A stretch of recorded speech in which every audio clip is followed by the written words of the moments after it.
안녕하세요. 모두가 사는 교회 올리브교회 박종범 목사입니다. 오늘도 하나님의 은혜와 평강이 우리 주 예수 그리스도 안에서 저와 우리 모두에게 넘쳐나길 주의 이름으로 축복합니다. 오늘은 시편 39편 1절에서 13절 말씀에 근거해서 징계를 받고 있는 다윗의 노래라는 제목으로 하나님 말씀을 전하도록 하겠습니다. 시편 39편도 다윗의 시입니다.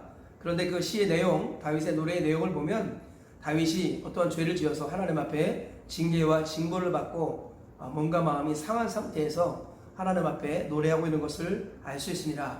본문 10절, 11절에 이렇게 나와 있습니다. 주의 징벌을 내게서 옮기소서. 주의 손이 치심으로 내가 쇠망하였나이다. 주께서 죄악을 책망하사 사람을 징계하실 때에 그 영화를 존목음같이 소멸하게 하시니 참으로 인생이란 모두 헛될 뿐이니이다. 셀라. 그리고 13절에도 이렇게 말씀하죠. 주는 나를 용서하사 내가 떠나 없어지기 전에 나의 건강을 회복시키소서. 이 다윗은 지금 하나님 앞에 징계와 징벌을 받고 있고 그 결과로 몸이 지금 안 좋은 상태 또는 마음이 안 좋은 상태입니다. 그래서 자신의 죄를 고백하며 징계와 징벌에서 하나님 나를 건져주시고 건강을 회복시켜 주옵소서 기도하고 있다라는 것입니다.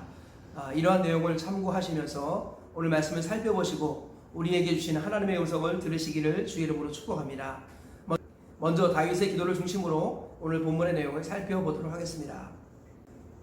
첫째로 다윗이 범죄하지 않기로 결심하고 입술에 재갈을 물렸더니 선한 말도 하지 못하여 답답합니다 라고 고백하고 있습니다. 1절과 2절에 이렇게 말씀하지요. 내가 말하기를 나의 행위를 조심하여 내 혀로 범죄하지 아니하리니 악인이 내 앞에 있을 때 내가 내 입에 재갈을 먹이리라 하였도다. 내가 잠잠하여 선한 말도 하지 아니하니 나의 근심이 더 심하도다. 네, 지금 다윗은 징벌을 받아서 몸의 건강을 잃어버린 상태이고 마음에도 여러 가지 괴롭고 힘든 상황입니다. 그래서 다윗이 이러한 상황에서 깨어있기로 결단을 하고 있습니다. 깨어있는다는 게 뭐냐면은 입으로 악을 쏟아내는 것, 이곳에서 자기 혀에 재갈을 물리는 것입니다. 즉 마음에 있는 악과 또는 고난과 고통으로 또는 질병으로 말미암아 갖고 있는 여러 가지 불평과 원망과 스트레스 이런 것들을 입으로 쏟아내지 않기로 결심하겠다고 선언하는 것입니다. 그런데 그런 것들을 자극하는 사람이 악인이라는 거예요. 그래서 악인이 자기에게 오면은 절대로 내가 입을 열지 않겠다라고 작심을 하고 입에 재갈을 물기로 결심했습니다. 그랬더니 선한 말도 하지 못함으로 말미암아 다윗이 마음이 더 곤고해지고 괴로워졌다. 이렇게 고백을 하고 있는 것입니다. 다윗은 지금 심적으로나 육적으로 큰 아픔과 어려움을 겪고 있는 상황에서 첫 번째로 결단한 것이 바로 입술로 죄를 짓지 않겠다라는 것입니다. 그래서 자기의 죄를 자극하고 원망과 불평의 말을 자극하는 그 악인에게서 내가 절대 한마디도 부정적인 말을 쏟아내지 않겠다라고 결심하고 있는 것입니다. 둘째로 다윗은 인생의 연약함을 알게 하시고 사람이 하나님 앞에서 그림자뿐임을 깨닫게 해달라고 기도하고 있습니다. 3절 이하에 이렇게 말씀하지요. 여호와여 나의 종말과 연한이 어떠한지 알게 하사 내가 나의 연약함을 알게 하소서. 주께서 나의 날을 한 뼘 길이만큼 되게 하심에 나의 일생이 주 앞에는 없는 것 같사오니 사람은 그가 든든히 서 있는 때에도 진실로 모두 허사뿐이니이다. 다윗은 아무 말도 하지 않기로 결심했지만 하나님을 찬양하며 하나님 앞에 기도하고 또 복음을 전하는 이런 것도 못하니까 답답해서 결국 입을 열기 시작했더니 그의 입에서 하나님 앞에 절박한 간구가 나오는 것입니다. 그 간구가 무엇이냐? 바로 인생이 얼마나 연약한지를 깨닫게 해주시고 하나님 앞에 그림자뿐임을 알게 하여 주옵소서. 하나님께서 우리 인생의 연한을 한 뼘 길이만큼 두셨기 때문에 우리가 참으로 연약한데 그럼에도 불구하고 사람은 평생 동안 영원히 살 것처럼 부지런히 재물을 모으고 이것저것 많은 일을 하지만 모은 재물이 누구에게 갈지 알지 못하는 연약한 인생이라는 것입니다. 다윗은 이것을 깊게 깨닫게 해달라고 지금 기도하고 고백하고 있는 것입니다. 셋째로 내가 하나님을 소망하니 나의 징벌에서 나를 건져주시고 건강을 회복시켜 주옵소서라고 다윗이 기도하고 있습니다. 7절 이하에 이렇게 말씀합니다. 주여 이제 내가 무엇을 바라리요 나의 소망은 주께 있나이다. 나의 모든 죄에서 건지시며 우매한 자에게서 욕을 당하지 아니하게 하소서. 내가 주의 징벌을 내게서 옮기소서. 주의 손이 치심으로 내가 쇠망하였나이다. 주께서 죄악을 책망하사 사람을 징계하실 때에 그 영화를 존목음같이 소멸하게 하시니 참으로 인생이란 모두 헛될 뿐이니이다. 주는 나를 용서하사 내가 떠나 없어지기 전에 나의 건강을 회복시키소서. 결국 다윗은요, 자신의 한계와 연약함을 깊게 깨닫고 나서 소망은 하나님께 있다라는 것을 고백합니다. 그러므로 하나님은 소망하고 하나님 앞에 모든 죄를 고백하며 하나님 앞에 용서를 구하오니 하나님 나의 부르짖음을 들으시고 나의 징계를 거두어 가시옵고 이제 나의 건강을 회복시켜 주옵소서라고 다윗이 기도하고 있습니다. 이것이 오늘 본문의 내용이라는 것이죠. 이 말씀을 통해서 우리가 얻을 수 있는 교훈을 살펴보도록 하겠습니다. 첫째로, 어떠한 경우라도 혀로 범죄하지 않겠다고 결단해야 한다는 것입니다. 오늘 본문에서 다윗은 악인 앞에서 악을 쏟아내지 못하도록 입에 재갈을 물기로 결단하는 것을 볼 수 있습니다. 얼마나 그 결심이 컸는지, 심지어는 좋은 말, 선한 말도 하지 못할 정도로 다윗이 오랫동안 그 결심을 지켰다는 것을 본문을 통해서 알 수 있습니다. 그만큼 혀로 범죄하는 것, 말로 원망 불평을 쏟아내는 것, 이것만큼 해로운 것이 없기 때문에 다윗이 이와 같은 결단을 내렸다는 것입니다.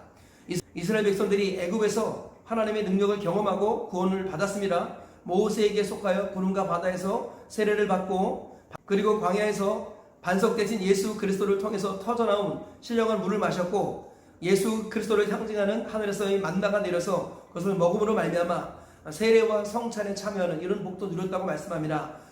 예수님을 믿고 구원받아서 세례와 성찬에 참여했던 그들이 광야에서 원망하여서 하나님 앞에 멸망당했다라고 말씀하고 있습니다. 그러므로 그들이 원망한 것 같이 원망하지 말라고 성경은 말씀하고 있습니다. 하나님께서는 그들에게 말씀하시기를 너희 말이 내 귀에 들린 대로 내가 너희에게 행하리라 하시면서 그들을 광야에서 진멸시키셨습니다. 하나님께서는 입술의 말을 들으신다라는 것입니다. 다윗은 그것을 알고 있었습니다. 비록 자기가 질병에 걸려있고 하나님의 징계를 받은 것 같고, 그리고 여러 가지 부분에서 따돌림을 당하고 심적으로 굉장히 고통 중에 있지만 다윗은 악인 앞에서 악을 쏟아내지 않기로 결단합니다. 자신에게 있는 악한 것들을 들추어내고 죄를 자극하고 원망과 불평의 말을 자극하도록 하는 그 악인에게서 입술을 닫기로 결단했다는 것입니다. 그만큼 입술로 범죄하는 것이 심각하고 큰 죄이기 때문에 다윗이 그런 결심을 한 것입니다. 오늘날 그리스도인들이 고난을 당할 수 있습니다. 성경은 의인이 고난이 많다라고 말씀합니다. 그런데 그 고난 중에서 하나님을 만날 수 있다라고 성경은 말씀하고, 그런 의미에서 고난이 좋은 것은 아닐지라도 고난은 유익하다라고 성경은 말씀합니다. 어떠한 고난이 있다 할지라도 하나님께서 그 고난을 통해서 우리를 다듬어 가신다는 것을 믿으면서 입술로 범죄하지 않기를 주의 이름으로 축복합니다. 어떠한 상황에 이를지라도 원망하지 말고 불평하지 말고 부정적인 말 하지 말고 입술로 죄를 쏟아내지 않기를 축복합니다. 그리하여서 고난의 기간 중에 범죄해서 오히려 더 악해지는 것이 아니라 하나님의 은혜로 말미암아 더욱더 다듬어지고 하나님께서 예비하신 하늘의 신령한 복을 받아 누리시는 저와 우리 모두가 되시길 주의 이름으로 축복합니다. 둘째로, 짧은 인생 영광이 아닌 것에 낭비하지 말라라는 것입니다. 다윗은 하나님 앞에 기도하기를 인생의 연약함을 알게 해주시고 사람의 연수가 강건할지라도 하나님 앞에 한 뼘밖에 되지 않는다는 것을 깨달아 알게 해주시며 우리가 그림자뿐임을 알게 하옵소서라고 기도하고 있습니다. 이것이 다윗의 깨달음이 있는 기도라는 것입니다. 인생은 강건할지라도 오래지 않다라는 것입니다. 쏜살같이 화살같이 날아가는 것이 우리 인생입니다. 사람의 연수가 70이여 강건하면 80일지라도 수고의 날과 같으며 화살을 쏜 것 같이 날아간다라고 모세가 고백했던 것을 우리가 잊지 말아야겠습니다. 지혜로운 사람은 인생이 길지 않다는 것을 깨닫습니다. 그리고 영광이 아닌 것에 짧은 인생을 낭비하지 않습니다. 그리고 썩어질 것에 미련을 두지 않습니다. 어떻게 하면 낭비하지 않는 것입니까? 첫 번째로는 사명을 따라 살아가는 것입니다. 하나님께서 나를 이 땅에 보내주신 이유가 있습니다. 나를 여기 이 자리에 서게 하신 이유가 있습니다. 나를 내 가정에게 태어나게 하시고 나를 이 나라의 민족 가운데 태어나게 하시고 나를 지금 섬기는 이 교회에 있게 하신 것, 하나님의 뜻이 있는 줄 믿습니다. 하나님께서 주신 사명을 기억하며 그 사명이 무엇인가를 깨닫고 사명을 따라 살아가는 것이 인생을 낭비하지 않는 첫 번째 길입니다. 둘째로는 사랑을 따라 살아가는 것입니다.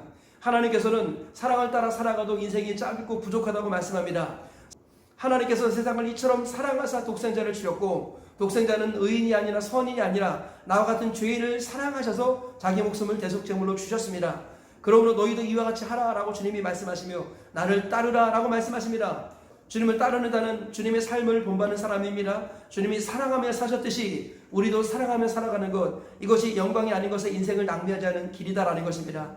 그리고 세 번째로 낭비하지 않은 인생을 살기 위해서는 항상 기뻐해야 된다는 것입니다.